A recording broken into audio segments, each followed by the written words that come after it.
Hey guys, so today I have another video game ranking video, and this is going to be on my top 30 favorite games that I played on my channel that were released in 2017. So yeah, I'm just going back throughout the years and looking at what I played before. And yeah, so this is going to be my top 30 out of the games that were released originally in 2017. And yeah, I think that year was, I was living in San Francisco at the time. It was actually, yeah, a very good year for me just because I was still young back then. And yeah, I do remember staying home a lot and playing games with my friends. So yeah, I'm interested to see what this list will be like, so stay tuned. Okay, so starting off with an honorable mention as always in these kind of videos, and that's going to be Ghost Recon Wildlands. Ghost Recon Wildlands I think is the first Tom Clancy game I played. I haven't really played many Tom Clancy games. I'm just not really into many of his games like Splinter Cell and Rainbow Six I played later, but at the time I didn't play any Rainbow Six games before. And Ghost Recon, this is the first Ghost Recon game I played as well. But what I liked about Ghost Recon Wildlands is, first of all, it's co-op, so you can play with a friend in a huge open world setting, so that's pretty cool. And yeah, of course you do missions and you infiltrate stuff and you accomplish objectives and things. But the thing is, even if you don't play with a friend, you still can have like a squad of teammates basically. And that's also pretty cool too, just having like AI controlled buddies, even if you don't play with a friend. So it's like a game you have to play with a squad. So it forces you to play with a squad. It's best with friends, of course, but even if you don't have a friend to play with, yeah, you can still get AI-controlled squad mates, which is actually kind of interesting. I mean, they're not great, but I mean, just having like 3 other AI-controlled squad mates kind of just doing their own thing following you is kind of an interesting part of this game. I don't think many games you can do that, actually. So, anyways, I like the open world setting of this game, that you can do a lot, you know, playing with friends, accomplishing different missions and objectives. Yeah, I mean, I just like open world sandbox games in general, I think, and yeah, I did not know actually that Ghost Recon could be like this, but it is. It's a fairly open world setting, so you can just take control of any car or drive around. Look, these are actually my AI squad teammates. So funny to see I have like these AI squad members. They just pop out of the car. Yeah, exactly. I don't know many other games where you just have a bunch of AI squad mates follow you around and do whatever you ask them to do. Like that's actually kind of cool. So yeah, I appreciate the open world setting and the fact that you can play with both friends in co-op mode or have some AI squad mates, which is also pretty interesting as well. Okay, so number 30 is Bulletstorm Full Clip Edition. This is a pretty cool first-person shooter. I love this opening, by the way. This opening where you're walking down a skyscraper. That's one of the most memorable first-person shooter like opening sequences I've ever played. But yeah, in Full Clip Edition is an expanded version of the original Bulletstorm. Originally, Bulletstorm I think came out in 2011. So yeah, in 2017, the Full Clip Edition is just an expanded version, and you can also play as Duke Nukem, which, you know, why not? I'm just playing as him. And yeah, I love that opening sequence there where you kind of look up and then, yeah, oh, here's Duke Nukem. Running is for pussies. Yeah, that's what I'm talking about. John St. John's voice, ladies and gentlemen. But yeah, what I like Bulletstorm is fast-paced action. Yeah, and it never even got a sequel, unfortunately. Never got a sequel. It was kind of one of those games that kind of slipped under the radar, I guess. You have the ability, yeah, you have this little leash thing where you can go leash stuff, and then, yeah, you'll get some items out of there, some upgrades. You can also leash to kind of grab enemies and pull them towards you, which is really fun as well. Yeah, it's just a kind of fast-paced first-person shooter game, lots of action sequences and stuff like that. I would say it's like not one of those that will like be extremely innovative for any reason, but I would say in general it's just a fun play. So definitely had a lot of fun playing it. Sound like a Led Zeppelin. It actually plays a lot like Duke Nukem Forever, you know. And I'm saying that in a good way, actually. I know like people will make fun of that game, but I mean that in a good way. It plays like a modern version of Duke Nukem. Yeah. Like that's probably a better way to put it. Like the fast-paced combat and everything, and the action sequences. Yeah, it plays like a sci-fi, like futuristic Duke Nukem essentially, and that's probably why Duke Nukem is in the Full Clip Edition. So yeah, you can kind of kick them like around like that with Duke's mighty foot, grab them and stuff. lots of set sequences where you can like have these big action sequences and stuff. Yeah, it's kind of a shame they never got a sequel officially, but I like Bulletstorm. Yeah, the full clip edition is probably the one you guys should check out. So, anyways, yeah, pretty good first-person shooter. Not my favorite, but still pretty good. Okay, so number 29 is Agents of Mayhem. This is a game I felt like had a lot of promise in the concept, but it kind of flawed in execution. Unfortunately, yeah, it kind of just came out and everyone forgot about it. Like basically, a few days after it came out, everyone forgot about it, unfortunately. So what Agents of Mayhem is, it's an open world game where you play as different agents who all have their own superpowers, I guess. And you're playing in the world is a futuristic version of Seoul, South Korea, which is actually really cool because like you don't see many games in an open world version of Korea. And I think out of all the places they could have chose from, yeah, why not? I mean, Seoul, South Korea is already very futuristic already. I should know. I've lived there before.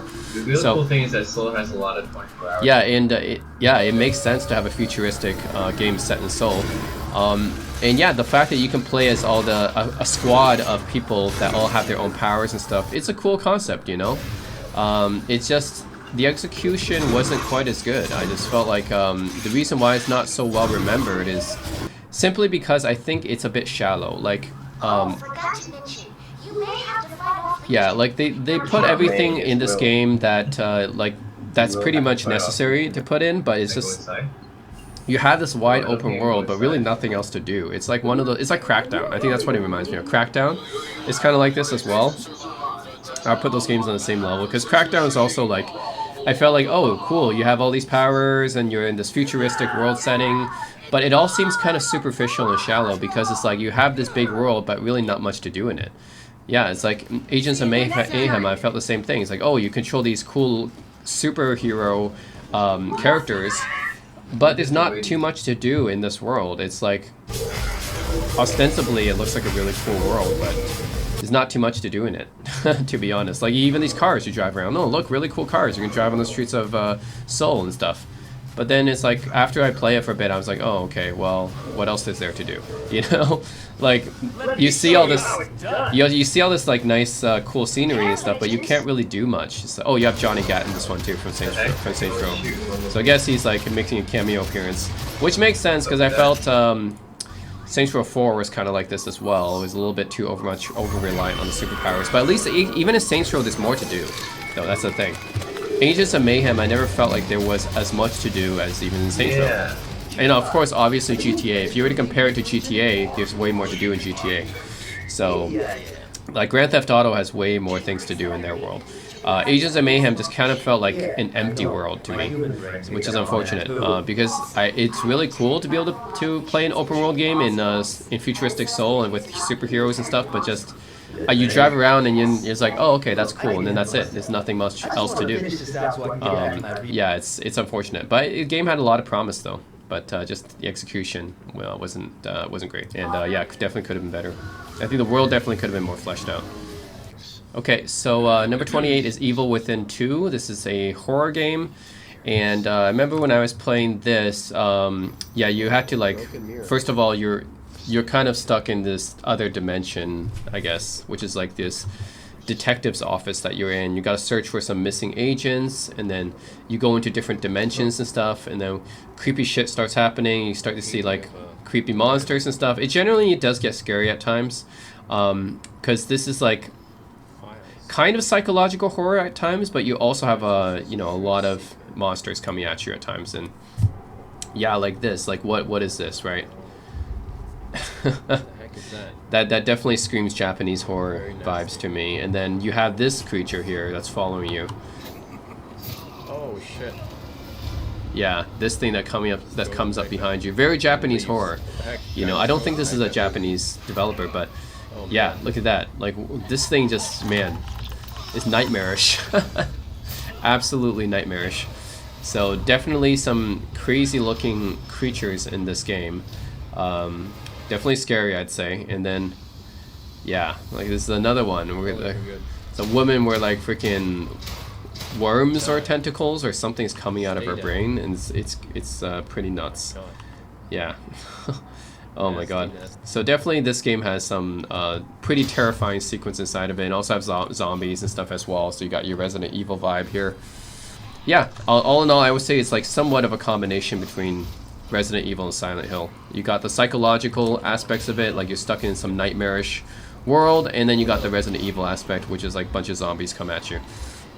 Kind of have both in it in this game, and it's okay as a horror game. It's not like the greatest horror game, but yeah, it's pretty solid, I would say. Yeah, I enjoy playing this one. Ooh.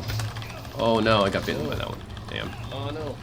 Wait, baby. Okay, so number 27 is Kingdom Hearts 2, and this is the high definition remaster that came out for PS4 in 2017 as part of that 2.5 HD mix, something like that. 2.8, whatever they named it.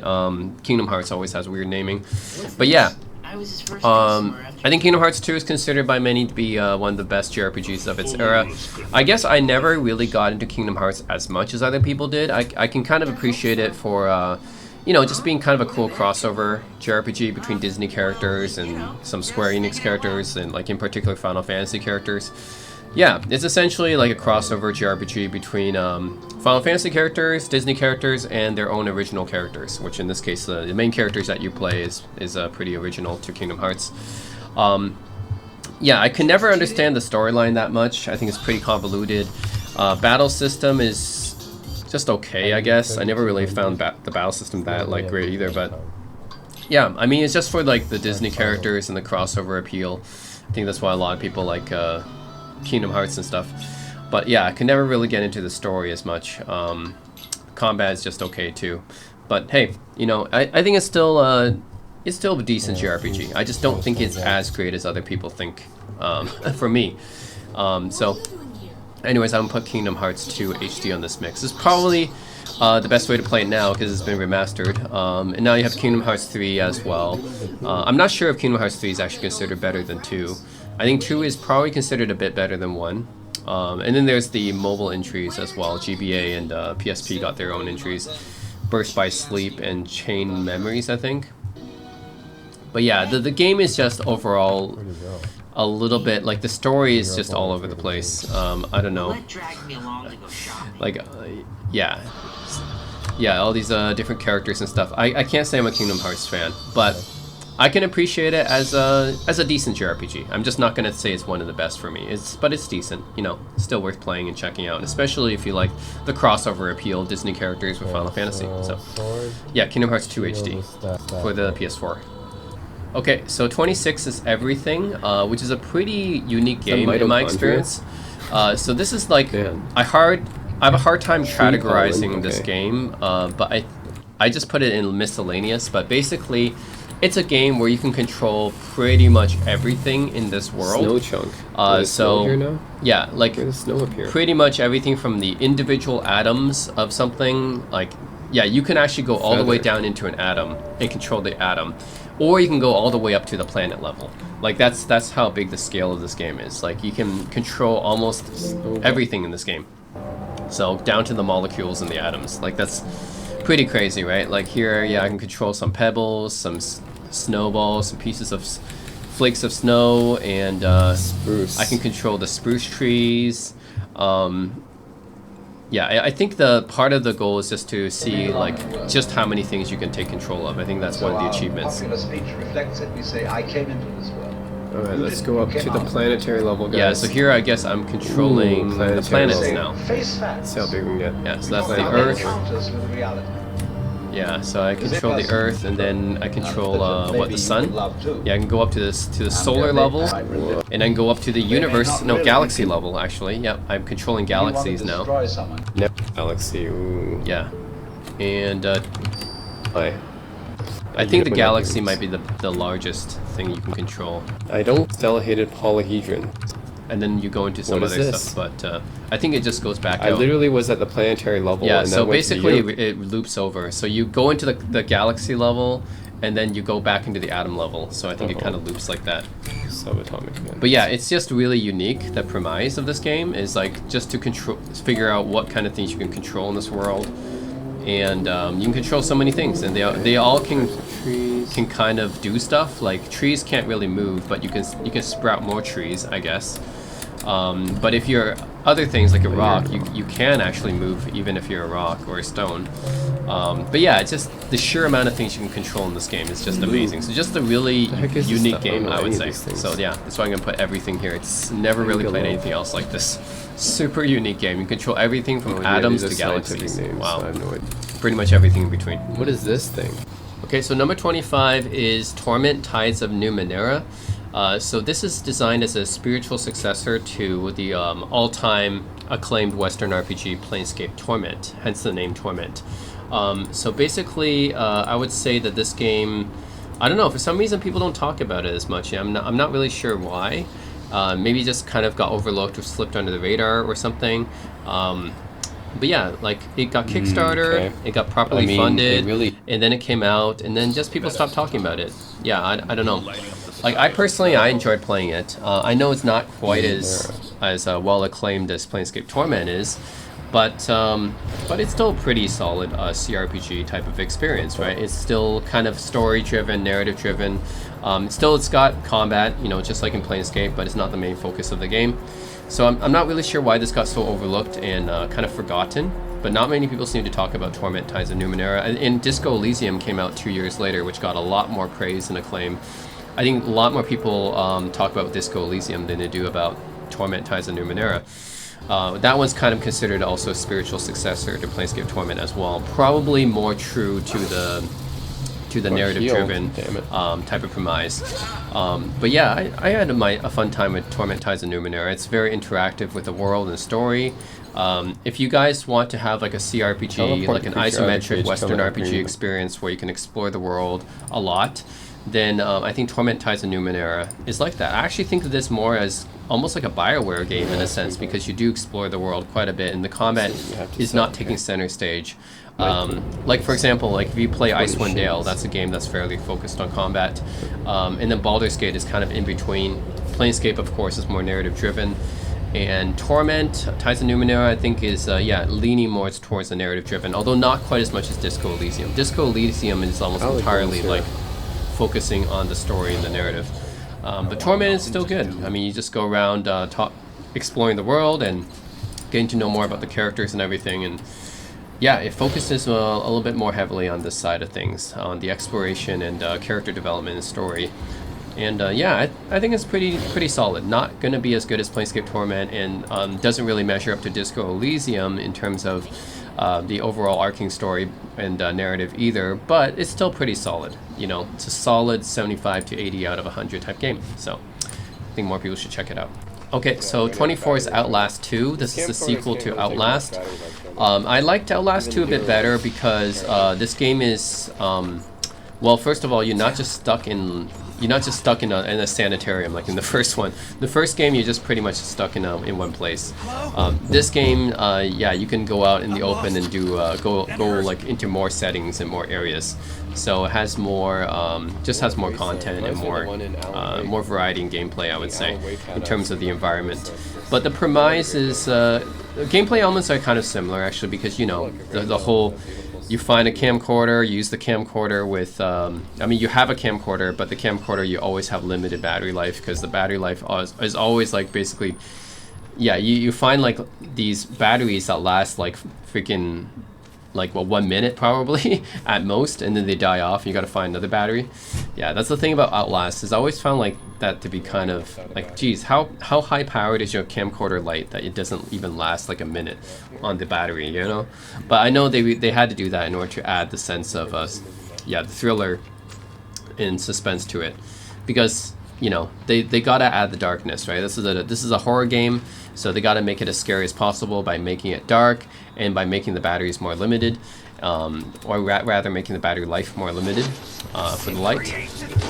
Yeah, but yeah, overall, Outlast 2, I think if you're a fan of Outlast, you enjoy this one as well. It's not quite as cramped as Outlast is, because Outlast, you're just stuck in that one sanitarium place. Outlast 2, you get to go, you know, more outside and into more areas. So it's definitely more expanding of the environment than Outlast is. And it's still fairly scary, of course, right? It's like the grainy camcorder footage type of vibe here, very Blair Witch Project, you know. And yeah, you're seeing these things through like this low resolution camcorder, and it makes things more scary. So that's really what Outlast focused on, and what Outlast 2 does as well.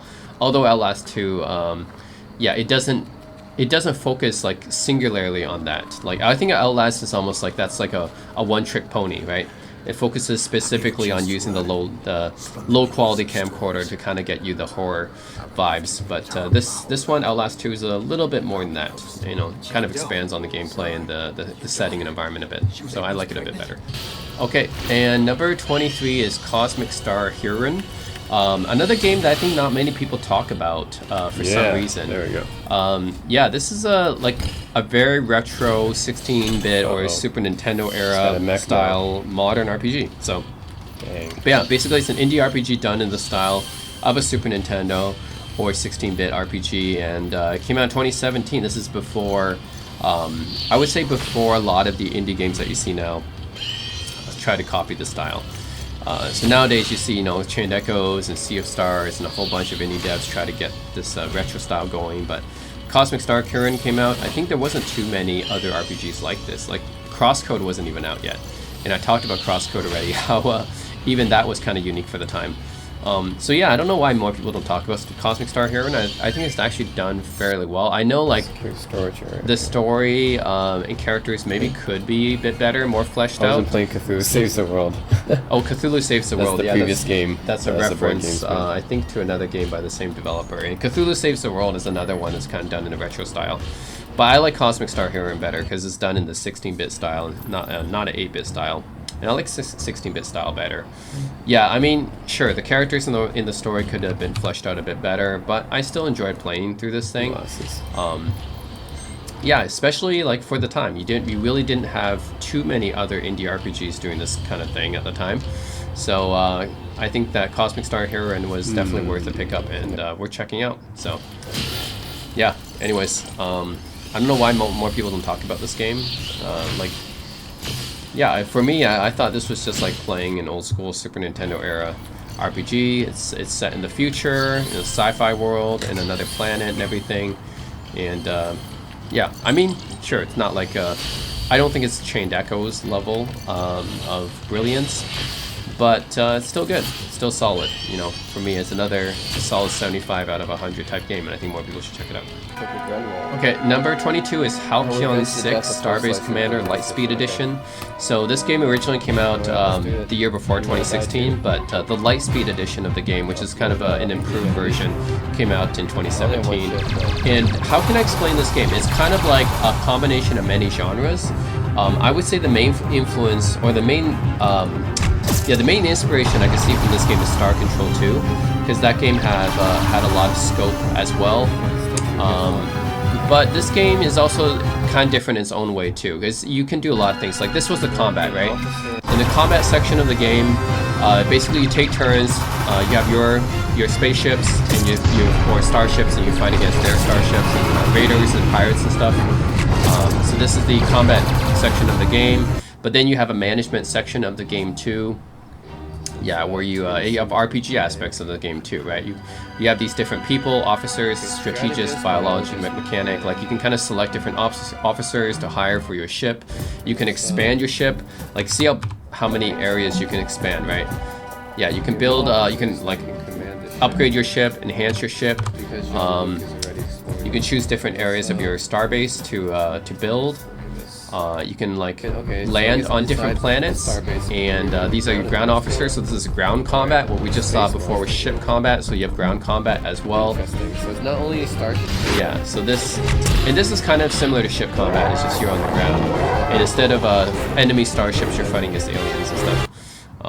But yeah, two different types of combat, essentially ground combat and space combat. You can manage your ship, your starbase, build stuff.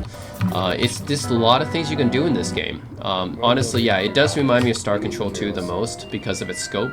But I can also see some influences from XCOM and FTL, Faster Than Light as well. So yeah, overall I have to, give Halcyon 6 a bit of credit because it's so ambitious, Starflight as well. I would say Starflight is a old school DOS game that this could have been influenced by, but Starflight is influenced for Star Control as well. So yeah. It's a fairly ambitious sci-fi game, I would say, with multiple genres here. You got management, you got simulation, strategy, tactics.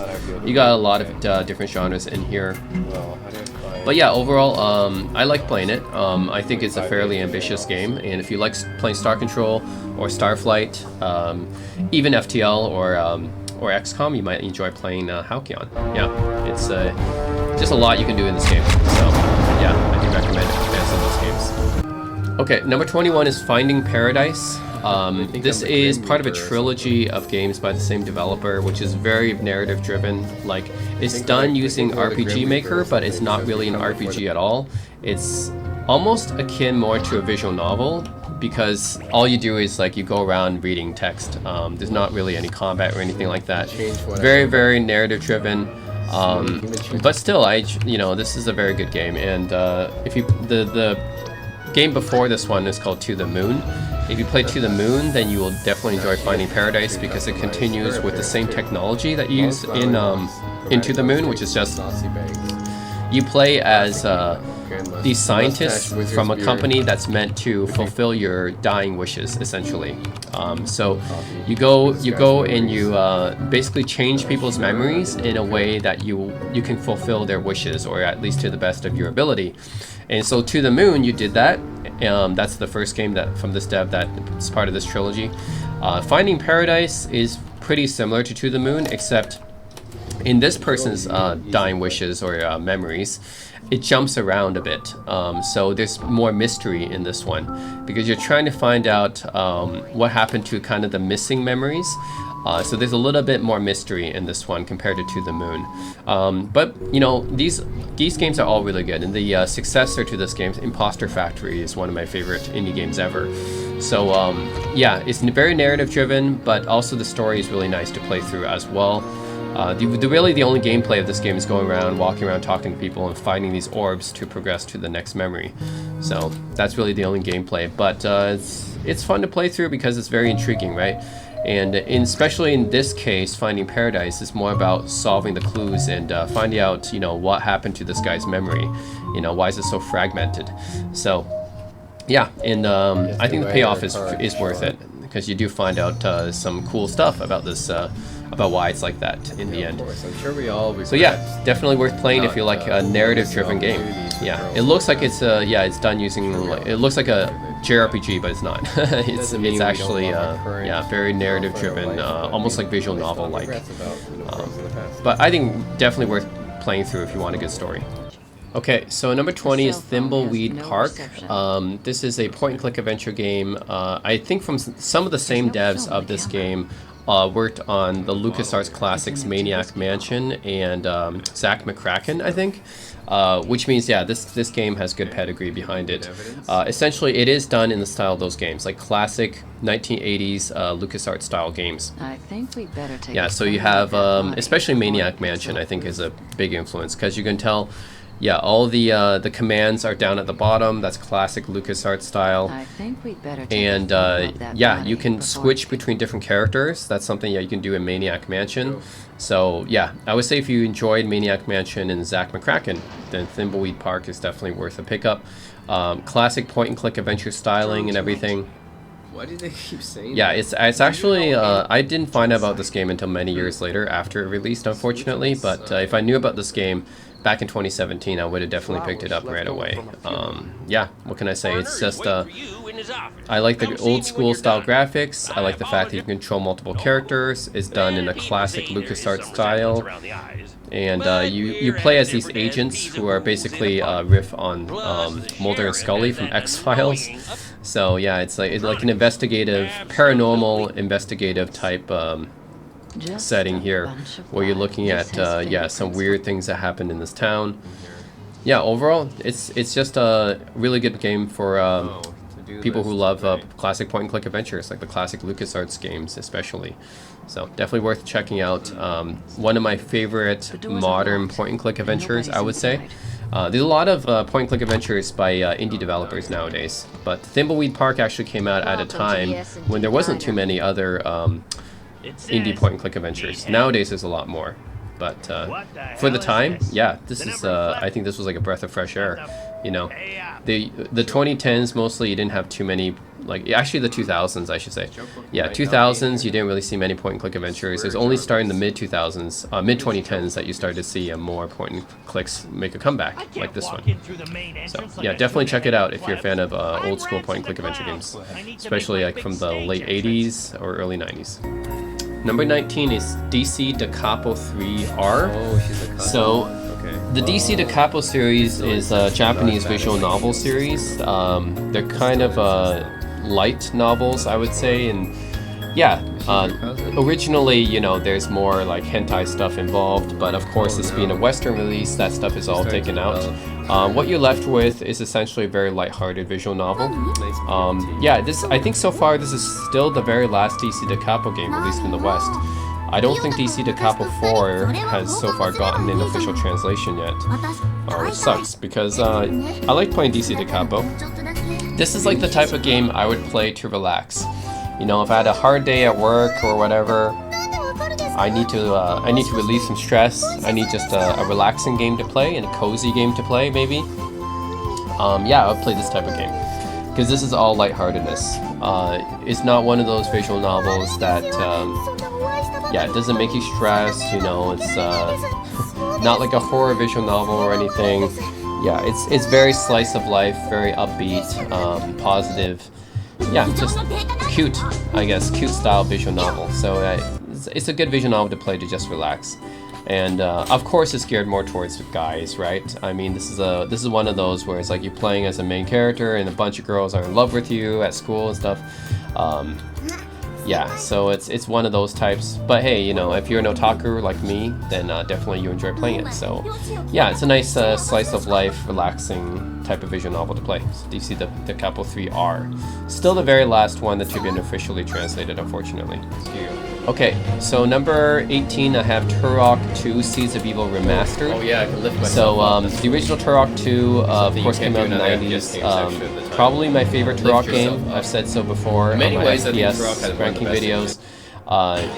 Yeah, it's I like the original Turok Dinosaur Hunter, of course, too. But Turok 2 just adds a little bit more variety in the level design here, and of course, you have some really cool looking weapons and stuff. Which I think Turok has a lot of cool weapons. Other FPS games of the time, you know, you don't see too much, like the Cerebral Roar, right? Cool weapons like that. Also in Turok 2, you don't just fight dinosaurs, but you fight these like lizard people, lizard guys, lizard warriors, I guess. There's more variety in enemies for sure compared to Turok 1. But yeah, the remastered version, which came out in 2017. I didn't actually know that there was a remaster until recently. But I'm glad that Night Dive Studios, of course, they do a ton of remasters, and yeah, they took the time to remaster Turok 2, which is nice. And then later Turok 3 even as well. So, if you guys like Turok 2, or fans of Turok, then yeah, Turok 2 Seeds of Evil Remastered. Definitely pick it up. This remastered version, of course, is the enhanced way to play, supports widescreen, everything, sharpens up the graphics, increases the resolution, makes it work on modern computers better. I played the original Seeds of Evil on PC as well. But definitely the remaster is the way to go. So if you like old school classic 90s first-person shooters, you know, with dinosaurs and like lizard guys that you kill with cool weapons, then check it out. Yeah. Okay, so at number 17 is Nier Automata. I realized that this game was extremely popular when it came out, and definitely one of the most highly acclaimed action RPGs of the time, and yeah, just a really well-known JRPG. Like, there was another Nier game before this, but it really wasn't that well-known. But Nier Automata really got everyone talking about it and everything. I have to say, I'm not like a huge fan of Nier Automata. I actually prefer the original Nier almost better. To be honest, I know Nier Automata is way more like well-known and famous, but I played Nier Replicant, which is kind of like a remake of the original Nier, and I really enjoyed that. Nier Automata. Yeah, the thing is, it's a pretty unique JRPG in the sense that, well, you're playing these androids essentially, and then you're in this world. I guess that's yeah, it's hard to describe. There's just a lot of things about this game makes you question your existence, I think, and it's really just kind of weird and quirky. So I guess for fans of of that. Like almost like a Hideo Kojima style game, except it's not by Hideo Kojima. Yeah, and I think this is actually a Square Enix game, to be honest. I think it is.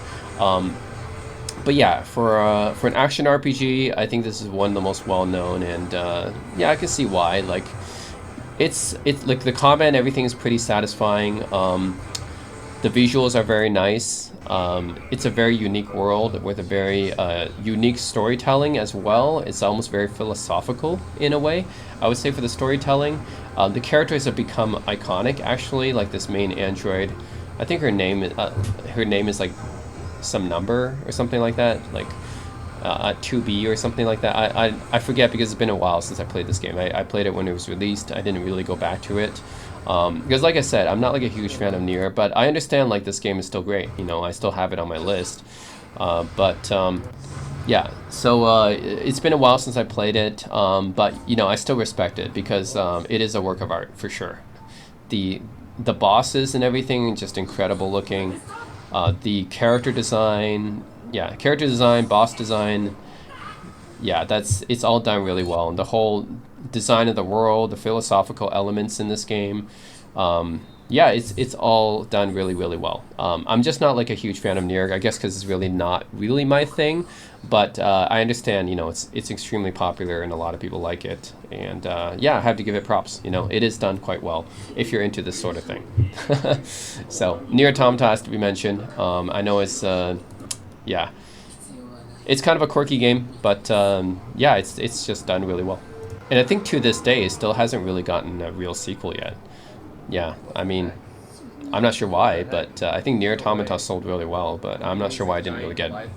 Still hasn't gotten an official sequel yet, so I'm still waiting for that. Okay, so right after Nier Automata, I think it's a fairly high game, like similar to in tier, I would say. Also, another great all-time JRPG here, Dragon Quest XI. Yeah, Dragon Quest XI is considered by many to be probably one of the best, if not the best, Dragon Quest game. I'm not actually sure about this because I think Dragon Quest games don't really have like the peaks and the valleys like Final Fantasy games do. So I can't really say like one Dragon Quest game is a lot better than another.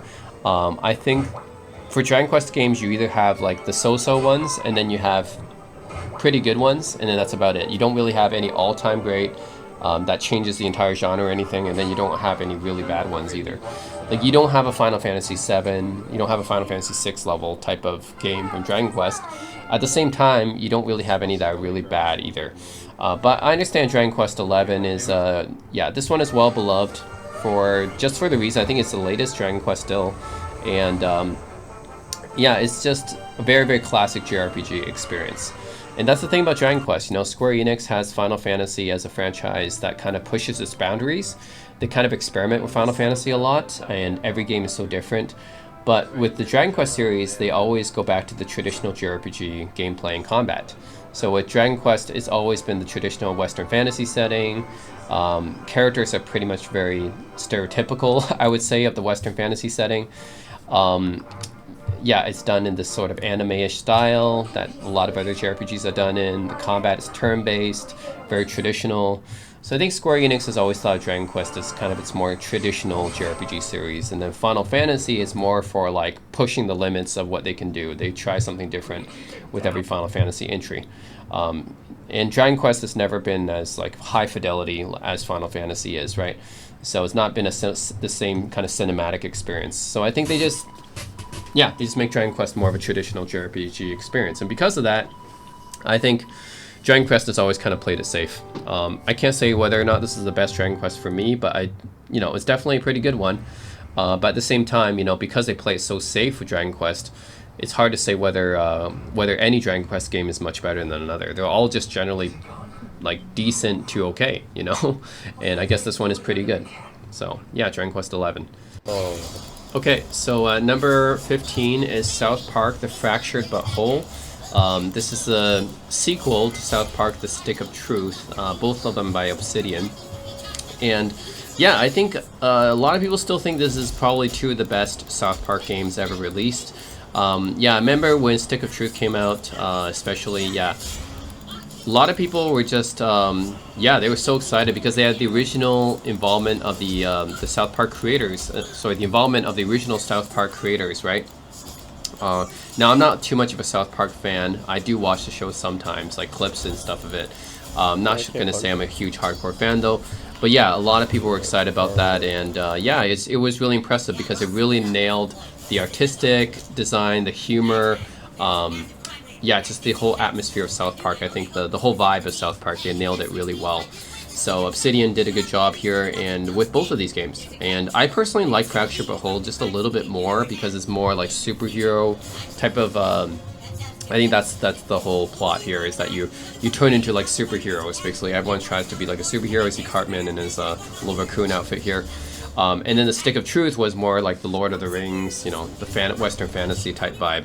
So I prefer the superhero vibe just a little bit more, but I know both are actually pretty good. Some people like Stick of Truth more actually, but yeah, I think both games are considered some of the best South Park games. You know, like before this in the 90s when South Park was really at peak popularity, you had a lot of these games that came out for N64 that just weren't very good. But yeah, like this is like the MCU, when these games came out, I think they were considered to be probably the best South Park games. Just really captured the whole vibe of South Park really well. Yeah, I get it. So, yeah, what can I say? I enjoyed playing both Stick of Truth and Fracture But Whole. I think it just it looks like just like the TV show, Far away. Yeah, except it's a game, man, and it's an RPG on top of that. So both these games are RPGs and turn-based combat, and yeah, it just executed really, really well. Actually, my bad. I found out that this sequel actually is not done by Obsidian. It's done by Ubisoft. So apparently, after Stick of Truth came out, the development of this game, the sequel, actually moved from Obsidian to Ubisoft because Ubisoft actually purchased the rights to the Stick of Truth, and I guess they're the ones that actually yeah, wanted to develop the sequel. So anyways, my bad. It's actually Ubisoft that developed this game. But yeah, overall, it's a great RPG. I had it on my list of my favorite Western RPGs. Yeah, I think they did a good job with South Park with Fracture But Whole. If you're a fan of the show, even if you're not a fan of South Park, I think it's still worth picking up and checking out. Just because you're not going to play any other RPG like these games. I mean, they're just unique. I mean, the whole art style, it's the whole South Park style, you know. It's like when you walk around, when you talk to people, it's all done in just like in the TV show. So it's really nailed it. The whole vibe of South Park and the humor and everything is all there. So yeah, great game. Okay, so number 14 is Halo Wars 2. Now, I have to be honest, I played the original Halo Wars as well. Just the thought of a Halo-themed RTS game, like I don't know, it's hard to get your head wrapped around it because it's like, what, can an RTS version of Halo really work? And I think it actually does. Like, I actually enjoyed playing the original Halo Wars. In the Definitive Edition, which came out as well. But Halo Wars 2 just takes it to the next level, you know, ups the graphics and everything. And yeah, I enjoy playing Halo Wars 2, to be honest. It's actually one of my favorite RTS games of the last 10 years. Yeah. Not to say that there is many RTS games the last 10 years. RTS kind of died after StarCraft 2, unfortunately. The golden age of RTS was really the 2000s, late 90s and 2000s. But hey, among recent RTS games, you know, you want to talk about Total War or Age of Empires 4, Dune. Surprised to see me. Yeah, and Halo Wars 2. Halo Wars 2 really is up there with any of those. Pretty much dead. Yeah, it's up there with any of the Total War games, in my opinion. The newer industrial, you know, I think it's really up there. Yeah, so for me, it's surprisingly quite good. Like, it plays differently because you have this main base and you add all these expansions onto it and stuff. But I think what it reminds me of the most is probably, especially with this giant walker creature, reminds me of Universe at War. That's yeah, Universe at War is kind of this overlooked Sega RTS that they released back in like the mid-2000s, 2007 I think. Yeah, kind of reminds me the most of that, and I really love that RTS game as well. But yeah, I like the whole sci-fi vibe and aspect. I don't even think of this really just as a Halo RTS. I think of this as more just a great sci-fi RTS. So, in terms of just being a sci-fi RTS game, I liked it, you know. I liked all the cool looking units and everything. Oh yeah, Dawn of War got a remaster recently as well, and I put it right up there with Warhammer Dawn of War as well, you know. This is just a very fun Why is the RTS for game me to going play. back? As far as sci-fi RTS goes, yeah, this was fun to play. I mean, look at all these cool units, right? I love just building, you know, cool units and attacking, amassing a big force and attacking the enemy like this. Yeah, it was fun to play. I think more people should check out Halo Wars too. Really kind of got overlooked. You know, don't think many people talk about it. That's probably why it doesn't have a sequel. But it was a surprisingly good RTS, I would say. Had a lot of fun with it. Okay, so number 13 is Horizon Zero Dawn. This game, first of all, when I first played this game, like the graphics just kind of blew me away. Like this probably when it came out, this and Last Guardian I think were probably the best looking games for PS4 when it came out. So yeah, I was really impressed by the graphical fidelity of Horizon Zero Dawn. When it comes to the setting, it's kind of like in this Norse setting, I want to say. It seems like it's Scandinavia. So it's kind of like a Norse setting. I mean, kind of reminds me of God of War, to be honest, in some ways. Yeah, so it's kind of like that setting, but it's also futuristic at the same time, because it's like set sometime in the future where you have like some really cool technology. Like, yeah, here's I think her name is Aloy. I think Aloy. Yeah, so you basically she's got this like. Yeah, she's got this technological device that'll let her like see like different enemies and movements and stuff like that. But yeah, in this future, you have these robotic dinosaurs that roam around, in which you got to take down. So it's kind of a cool setting. You have some cool looking enemies, right? So it's this futuristic Scandinavian Norse looking setting with robotic dinosaurs, and it's kind of like. It's got RPG elements to it. I'm not sure if I would just consider it outright an RPG. It's definitely got RPG elements to it. Kind of hard to classify. I would say this is kind of like an open world action RPG. But yeah, you can't see it well in this video, of course, because I recorded this such a long time ago with my iPhone camera back then. So it doesn't look that great, but it was a really good looking game when it came out. So yeah, graphics, setting, gameplay was pretty solid as well, right? You mostly use these more primitive tools like the bow and stuff. And you gotta take down these tech monsters essentially. But yeah, I enjoyed the whole open world sci-fi setting, playing Aloy here.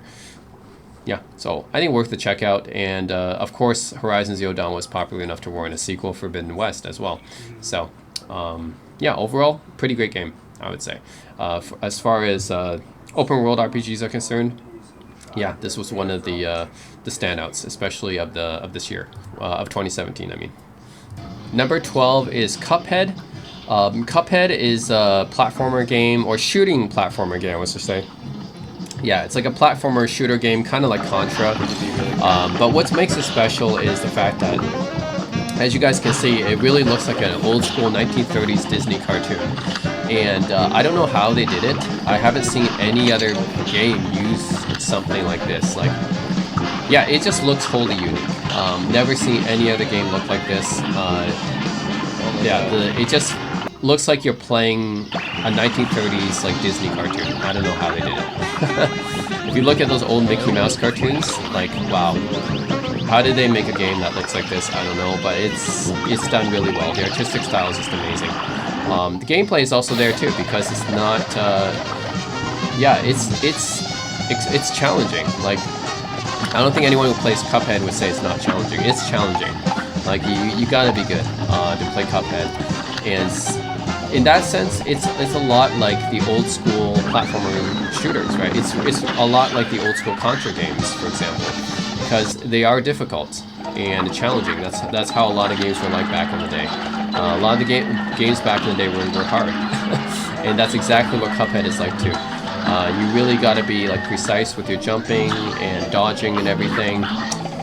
Yeah, and just overall, it's really fun to fight some of these bosses that look like they came out of a 1930s cartoon. So all I gotta say is Cuphead is a very unique looking game, and also a very challenging game as well, with very solid gameplay. So, you know, why not? This has to be on my list here. I think it's done really, really well, and really impressed how an indie dev managed to get something like this out. So it's really cool. Okay, number 11 is Sonic Mania. So this is the original release of Sonic Mania, not the Plus version. Sonic Mania, I would say many people consider this one of the best Sonic games to come out in a long time. So when this originally came out, yeah, people were like, this is like what Sonic should have been, you know, for all these years.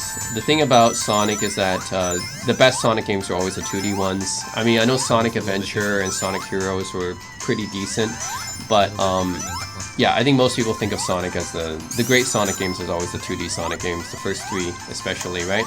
So Sonic Mania really is just as good as any of the first three Sonic games, and Knuckles. I think it's inspired by that, of course, right? You even see this bonus stage is really inspired by a lot of the classic Sonic bonus stages. So all in all, it's just a classic return to form for Sonic. I think that Christian Whitehead and the other developers for this indie studio, yeah, they really nailed the feeling of a classic Sonic game. Of course, the levels are all inspired by the old school Sonic games, but they're also kind of unique in their own way. You can call them kind of remixes almost in some ways, but they're also unique. So yeah, it's almost as if this is the real Sonic 4, you know? Like, there is a Sonic 4, but the thing is, it's not like really that good. I think people who play Sonic 4 are like, yeah, it's Sonic 4 is okay, but it's not really like a great Sonic game. This is like the real Sonic 4, you know, Sonic Mania. Yeah, probably what Sonic 4 should have been, honestly. So, anyways, it's a great Sonic game. What can... Okay, so number 10 is Dungeon Defenders 2. And I know this is a bit of a controversial pick for sure for a top 10 game because this game was free to play, and it's a sequel to Dungeon Defenders, which is that's a kind of a beloved multiplayer game on Steam, I would say. I played Dungeon Defenders, the original one, a lot with my friends back in the day, and that one's very fun to play. The sequel is a little bit more mixed because well, it's free to play, but it also has a bunch of microtransactions. That's because of that. So a lot of things are a lot of things in the game are kind of gated behind microtransactions and stuff, and I guess people didn't like the newer art style as well, apparently. So the thing is, the developer of Dungeon Defenders 2 is different than the first one, and yeah, I guess it got some mixed feedback on this free-to-play model. What is called? I still liked it. I think I still had fun playing it. It's at its core, it's a tower defense game, right? And I do like tower defense games. But yeah, apparently a lot of people had an issue with it, and they made another sequel called Dungeon Defenders Awakened, I think. And that one is also kind of got divisive opinions too, because when I saw Awakened on Steam, it also kind of had mixed reviews too. That's true. So I guess everyone is now just saying just play the original Dungeon Defenders, because neither of the sequels I think are really that satisfying to play. But for me, I still enjoyed Dungeon Defenders 2. You know, I still play with my friends. Yeah, I don't see, like, okay, sure, a lot of things are gated behind paywalls and microtransactions, but I mean, I don't have to pay for them. That's too many. Oh yeah. Yeah, I played with my friend here. So yeah, I didn't have too much of an issue with it as other people did, I guess. I still had fun playing Dungeon Defenders 2 with my friends. Final Fantasy? Didn't have yeah, too much an issue with the microtransactions and stuff. Basically, yeah, you just play a co-op tower defense game, essentially is what it is. Yeah, it's like a co-op tower defense game. And yeah, I enjoy playing it. You know what? Yeah, so what, it has more microtransactions and stuff because it's free to play. But she took all my weapons. At its core, I mean, yeah, it's a still a nice little defense game that you can play with friends. And yeah, I like playing tower defense. So you can choose between a lot of different characters.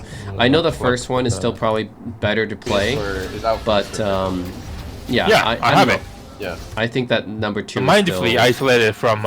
I know, maybe it's just because I played it during COVID and I had some good memories playing it, but yeah, I like playing it, Dungeon Defenders 2, so no issue, not as many issues with it as other people did. Okay, so number 9 is Star Wars Battlefront 2. Now this is another controversial pick because this is another game that's plagued with microtransactions, I know. But the thing about this game is that EA kind of, well, they didn't exactly take away the microtransactions, but they definitely made it a lot easier than before, because I remember this game got a lot of flack when it came out because so many things were gated behind the paywall, right? Like all the heroes, the Jedi, Darth Vader, Luke Skywalker and everything, they were all gated behind paywalls. And really people, it's a typical EA move. I never died. People really, you know, had an issue with that.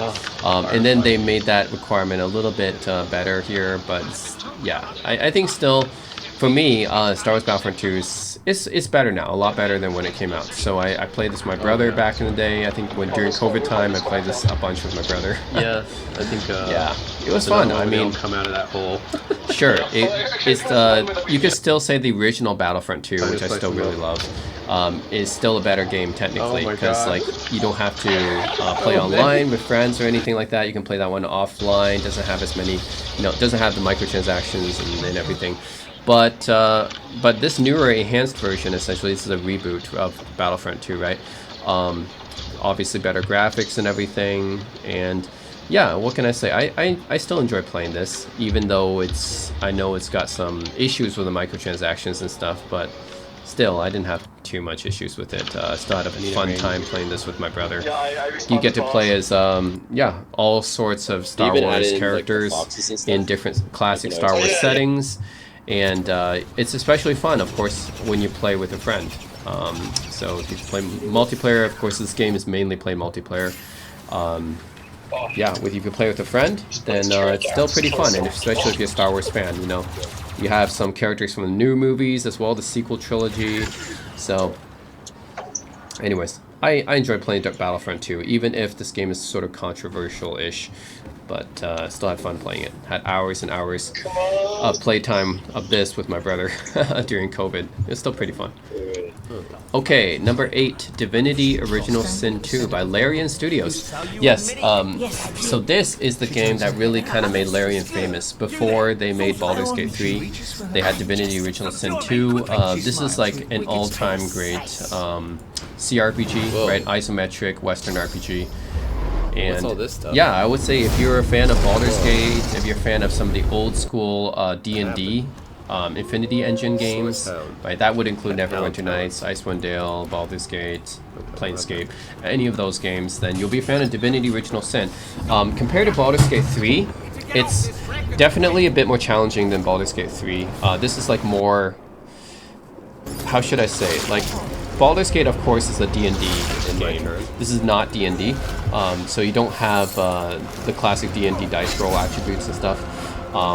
But, it's still its own thing, and it's still got a lot of influence, of course, from the... turn-based RPG that... Yeah, it's got a lot of influence from Baldur's Gate and those older D&D CRPG games.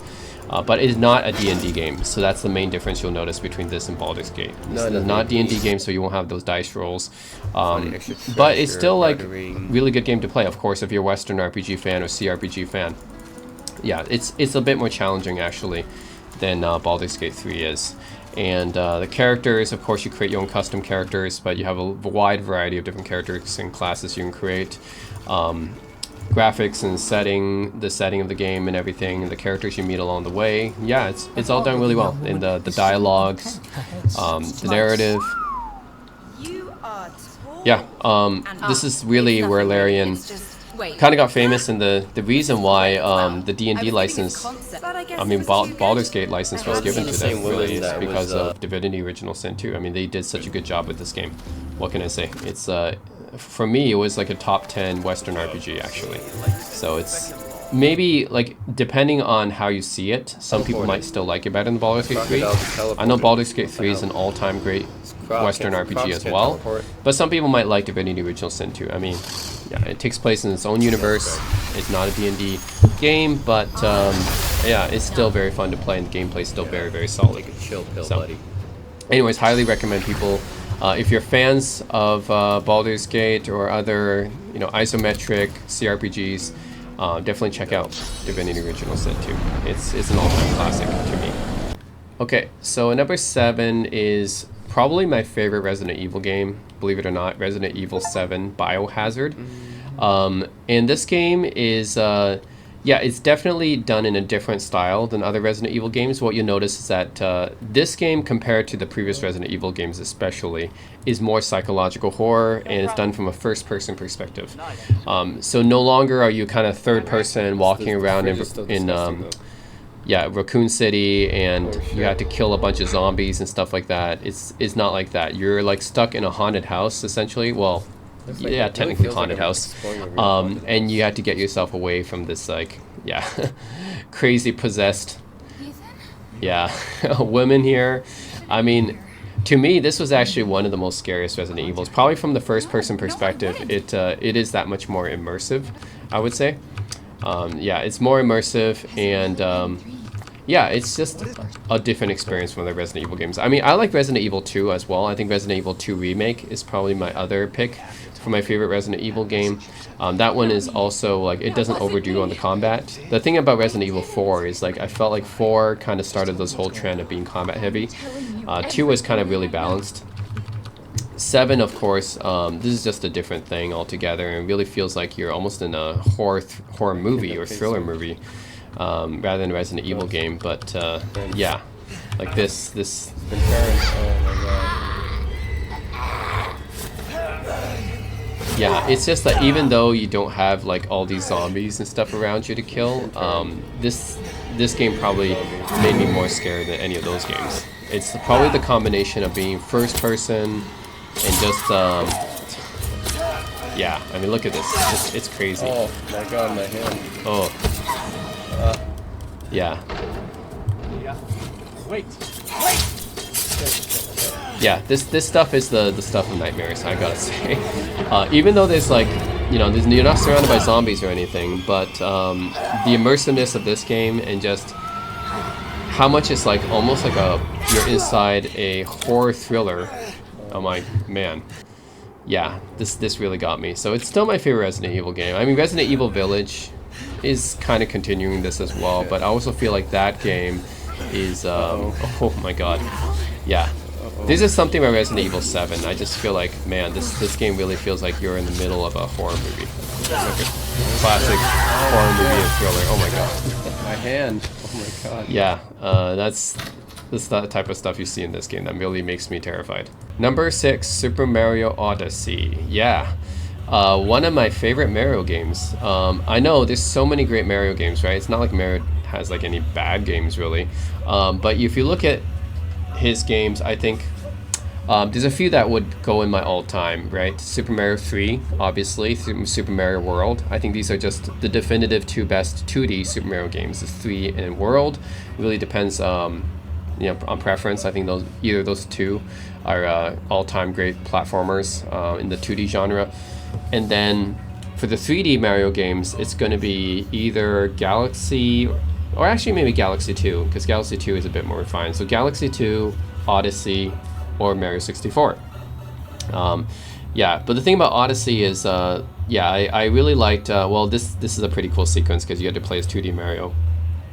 But yeah, the trick about Odyssey is that you can swing your hat around and then you can turn into any other character, really, the enemy. So that's the kind of I want to say gimmick, but it's not really a gimmick because it really is a core part of the gameplay.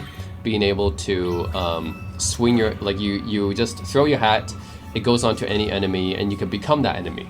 And that's just such a cool little twist on design. I love how Nintendo always manages to find refreshing new ways of creating, like they have Mario and Zelda going on for decades and somehow they manage to make them feel fresh and exciting every time. I don't know, Nintendo just has a way of doing that. I don't think any other video game developer can do that. Like they have these franchises that's been going on for decades. Each entry they come out, they manage to make it fresh and exciting. Like it's pretty yeah, even Pokemon, which is, you could say Nintendo property, it's not technically a Nintendo developer though. But even Pokemon can't really do that, right? They've been going on Pokemon for a long time. They can't make it fresh and exciting anymore. The latest Pokemon games are just, yeah, kind of, I think people got tired of it. But for Mario and Zelda, yeah, they can somehow just make it fresh and exciting every time. And Odyssey does that, right? It gives you the ability to control your enemies, and that's just, yeah, it's a pretty good twist.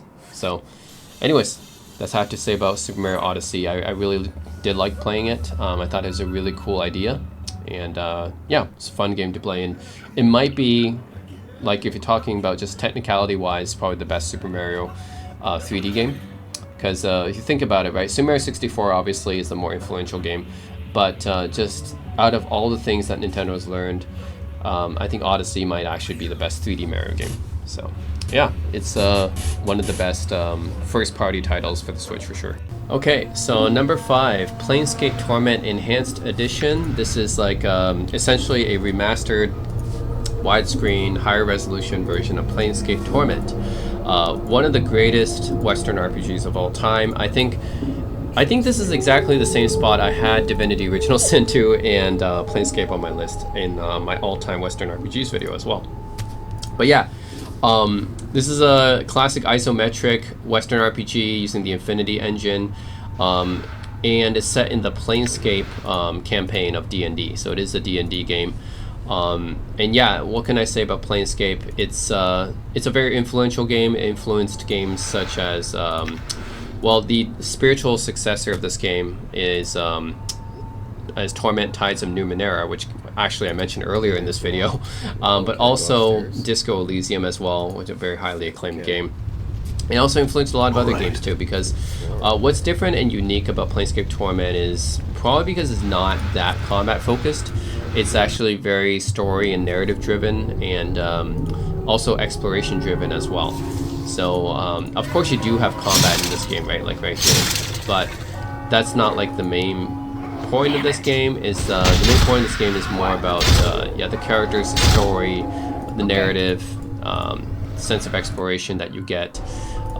Yeah, like basically I think Planescape Torment is just kind of special, and yeah, for me, really enjoy playing Planescape Torment. I think that anyone who's interested in like D&D, old school Western RPGs, CRPGs, definitely check it out. Yeah, it's a very special, unique game. So if you enjoy like very narrative-driven RPGs, especially, it does have its share of combat, of course, but it's not. That's not what it's focused on. Because I do but yeah, it's the dialogue in this game, like, yeah, it's just an experience. You have to like devote time to it, kind of understand it, and yeah, get immersed in it, I would say. So Planescape Torment, and this is the way to play it is the Enhanced Edition, which is yeah, essentially a remaster of Planescape Torment. Okay, number 4, Muv-Luv Alternative. So this is the PC release of Muv-Luv. So keep in mind, Muv-Luv is a visual novel series that kind of has 3 parts to it. The first part is called Muv-Luv Extra, which is kind of like a dating sim, like very lighthearted visual novel, limited, which is still kind of lighthearted-ish, but it adds the invasion of the aliens attacking the Earth a little bit. Yeah, Unlimited is still lighthearted, even though it adds in the aliens attacking and invading Earth. But Alternative, which is the 3rd part and usually considered the final part of the saga, yeah, this is definitely the most serious and darkest. Yeah, this is the one that basically has a lot of emotional impact, and also probably the highest regarded out of the 3.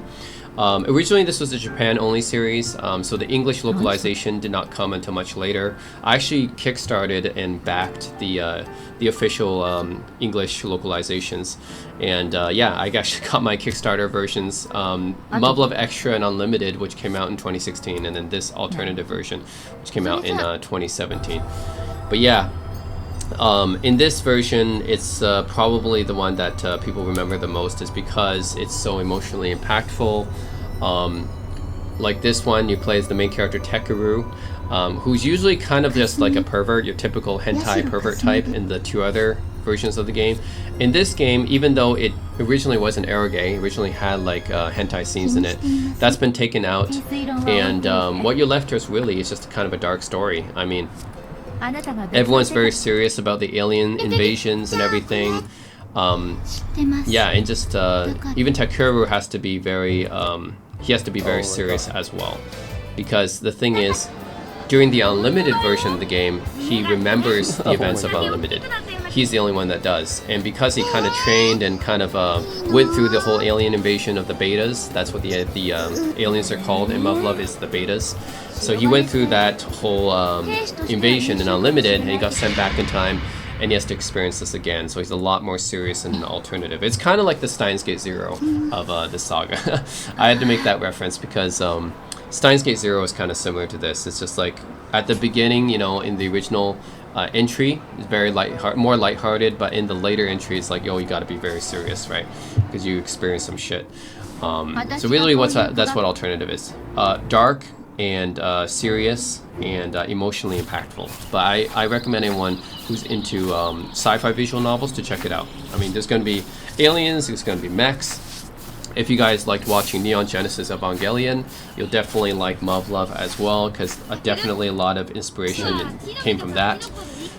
So, yeah, I think this is definitely, yeah, it's probably the most highly acclaimed chapter of Muv-Luv, and definitely worth checking out for visual novel fans, especially if you're into sci-fi, mechs, and aliens and stuff. Okay, number 3, Legend of Zelda: Breath of the Wild. You knew this title had to be on here somewhere, right? I mean, you're talking about one of the most influential games of the last 10 years. It's actually considered by many to be one of the greatest games ever, right? It's because it's just... I think I saw in some IGN list that Breath of the Wild did end up like number 1, I think. I wouldn't call this, like, for me, the greatest game ever, because, like, to be honest, I'm not, like, too big of a Zelda fan. I've definitely played a lot of the popular Zelda games. I played Wind Waker, I played Twilight Princess, Link to the Past, Ocarina of Time, Majora's Mask, right, and Breath of the Wild, obviously. So I played a lot of the highly acclaimed Zelda games, and yeah, the thing about Nintendo is they can always make these all-time great Zelda games. Each generation they come up with a new way, some kind of new innovation with it. But with Breath of the Wild, they really outdid themselves. I mean, I think this game is a hugely influential game in many ways, especially for the open world genre. So you see, the thing with Zelda Breath of the Wild is that you can literally just go anywhere. You see any of these mountains in the background, any of these tall spires and buildings, you can just climb them all.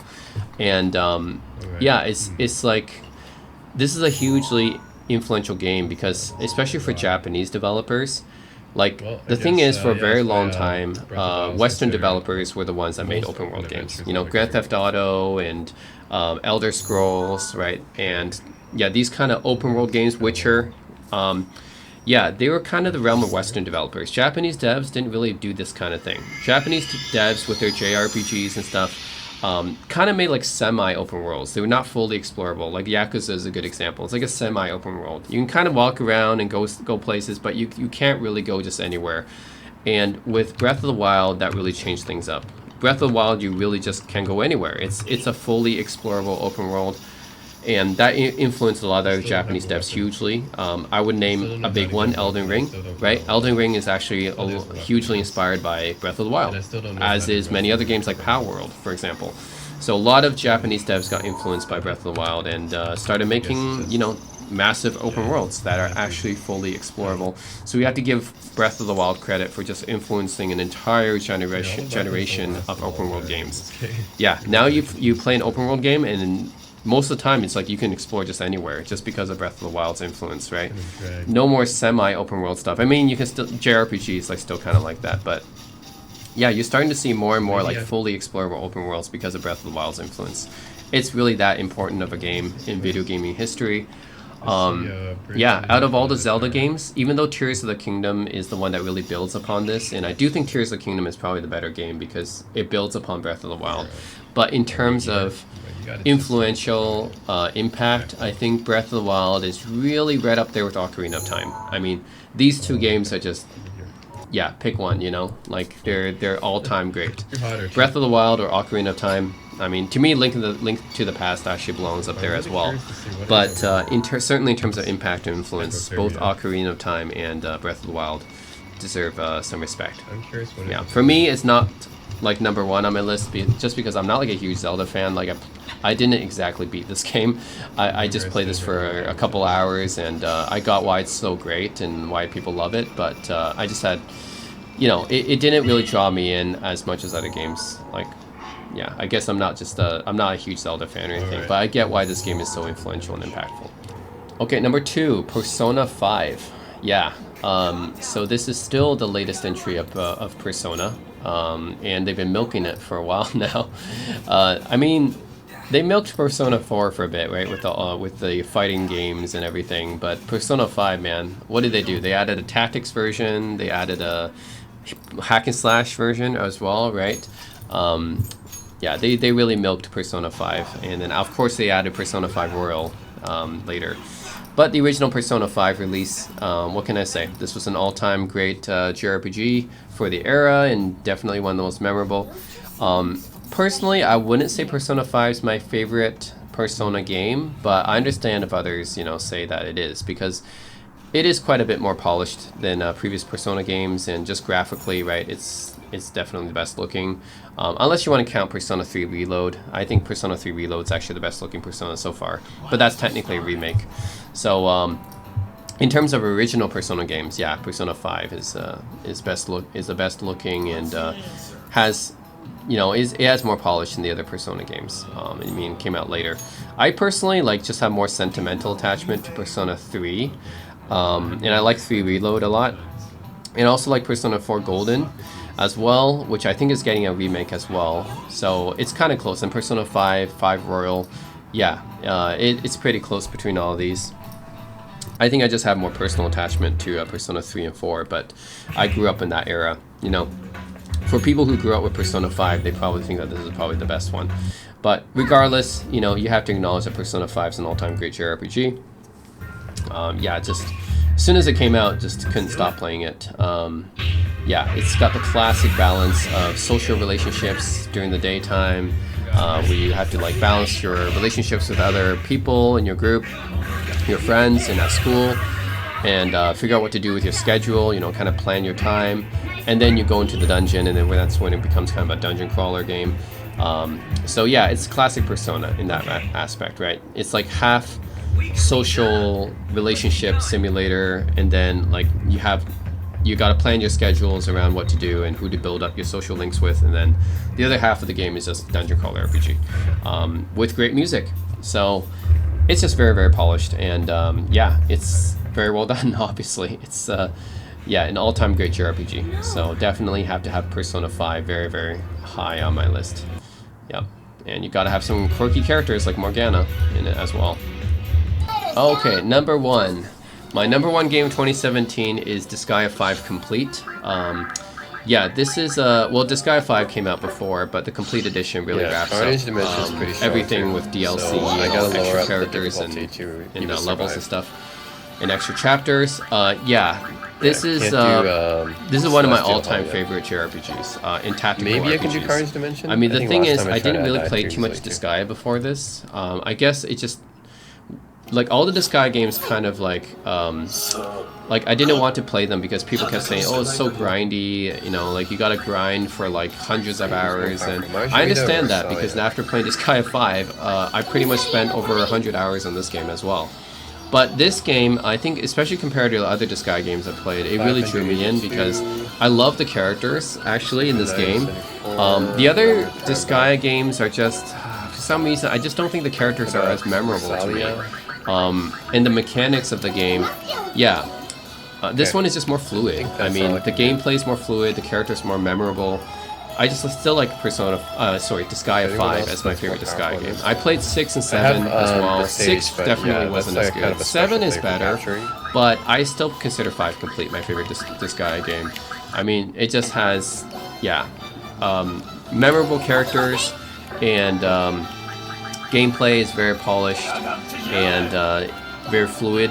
Like I said, you have all the DLC type of characters and add-ons in here, so you have characters from other Nippon Ichi franchises as well come in. So you just have a lot of characters and everything to play with.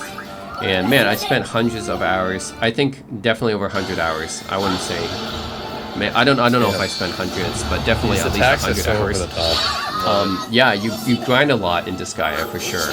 But you know what? I had fun doing it. You know, because I love seeing these big numbers pop on the screen. And the tactical aspect and everything, you know, I like tactical RPGs. I play Fire Emblem, Final Fantasy Tactics. I like my tactical RPGs, and what can I say? With Disgaea, it's like more about, hey, you can just, how far can you push the limit on how much damage you can do with your characters and how much you can level them up, right? It's like, you grind so much, you get to the end game, and the end game is like another game. It's like, you know, those are guys who play Disgaea know the end game is just the start of another game. it's like you can play this game forever because there's just so much you can do in this game. Like you can just keep on playing 40,000. all the Let me just different show you levels how that you much health have. these Each guys- of the items that you play, like each of the items in the item world, they have their own levels as well. Yeah, he can heal. Like it's insane just how many levels that you can go through in this game and how much you can grind your characters up. Like I've seen people on other Let's Plays, like they do like 1 billion damage or something like that. Like you can just grind like forever in this game. It's insane. So the amount of replayability for this guy is just crazy. The end game is just another game in itself. The Carnage Dimension is another game in itself. Like it's crazy. So just for the amount of gameplay and replayability and just how much time I spent in this game, I had to put this guy 5 complete. I had to put this guy 5 complete as my number 1. I spent so much time on this game. So 111K. I Still love not seeing enough, those wow. numbers pop out. Like 111,000, right? I just did guy's 111,000 damage with that guy. Sure win. And then all these equipment and everything that you got, that fire. you level up. Oh my god, there's so much you can do in we this just game. tried all that. So, anyways, Any if you sense. guys have like hundreds of hours to burn, yeah, check out Disgaea. Yeah, this is definitely a game you can sink a whole lot of time into Seriously, for sure. it doesn't make. But any anyways, that's it, sense. guys. I That's was my not list. dead. Top 30 games that I played. Actually, I should say top 30 games that came out in 2017 that I played. Yeah, let me know what you guys think. As always, thanks for Okay. watching.